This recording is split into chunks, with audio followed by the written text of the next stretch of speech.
18 h en temps universel, à même heure à Abidjan. Bonsoir à tous et bienvenue dans le Flash Info. Le gouvernement ivoirien prévoit une croissance de plus de 10% en 2014 contre 9,1% en 2013, a annoncé aujourd'hui le Premier ministre Daniel Kablan-Duncan. C'était lors des travaux de la 4e réunion du traité d'amitié et de coopération Côte d'Ivoire-Burkina Faso, qui se tient en ce moment, vous le voyez sur ces images, dans la capitale burkinabé, en présence des présidents Alassane Ouattara et Blaise Compaoré. Daniel Kablan-Duncan a en outre salué les bonnes perspectives économiques que présente le pays depuis la fin de la crise post-électorale de décembre 2010 à avril 2011.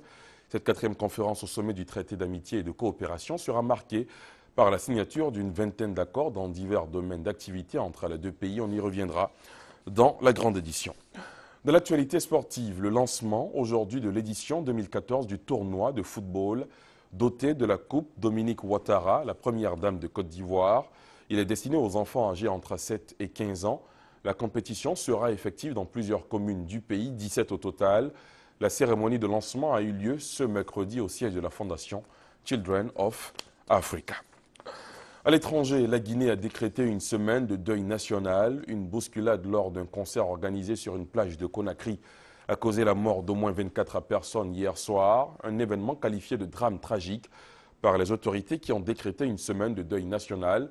La bousculade, qui a également fait des dizaines de blessés, s'est produite sur la plage de Rogbané, dans la commune de Ratoma, banlieue nord de Conakry, alors qu'une foule nombreuse y était rassemblée pour suivre le conseil, ayant pour tête d'affiche le groupe de rap Instinct Killers, très populaire dans le pays. Combat meurtrier incessant impliquant des milices armées, tirs contre des convois diplomatiques. L'escalade des violences en Libye a poussé les capitales occidentales à appeler leurs ressortissants à quitter le pays, plongé dans le chaos au lendemain de l'évacuation du personnel diplomatique américain. Au moins 97 personnes ont été tuées et plus de 400 autres blessées en 2 semaines de combat entre milices rivales à Tripoli, selon un nouveau bilan du ministère de la Santé.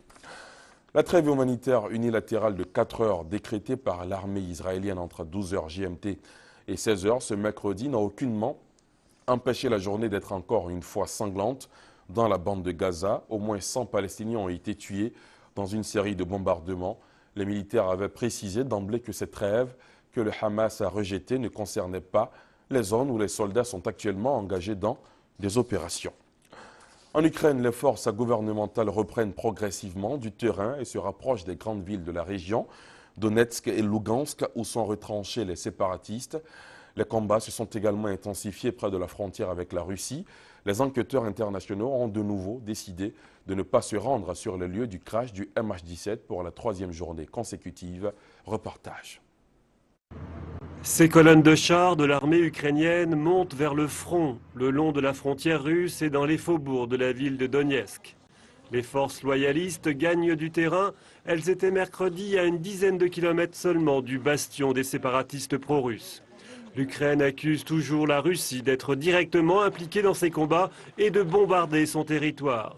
Mais Kiev affirme chercher les voies d'un cessez-le-feu. Ce qui est important, c'est d'atteindre un cessez-le-feu bilatéral avec la Russie. L'objectif est de restaurer l'intégrité territoriale de l'Ukraine. Pour cela, nous avons besoin de progrès décisifs dans les négociations.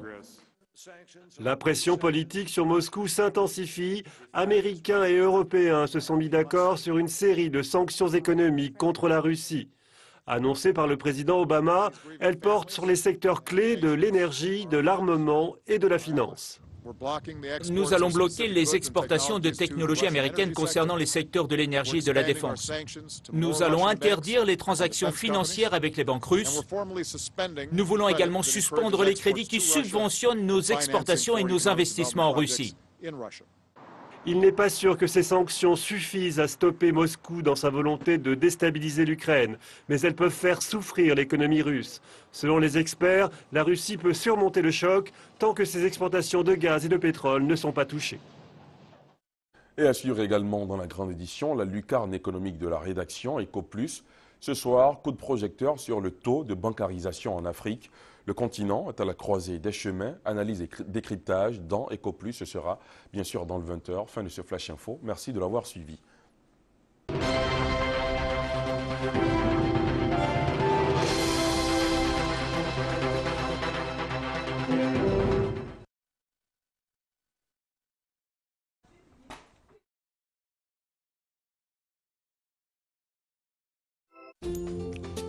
Le mois sacré est de retour.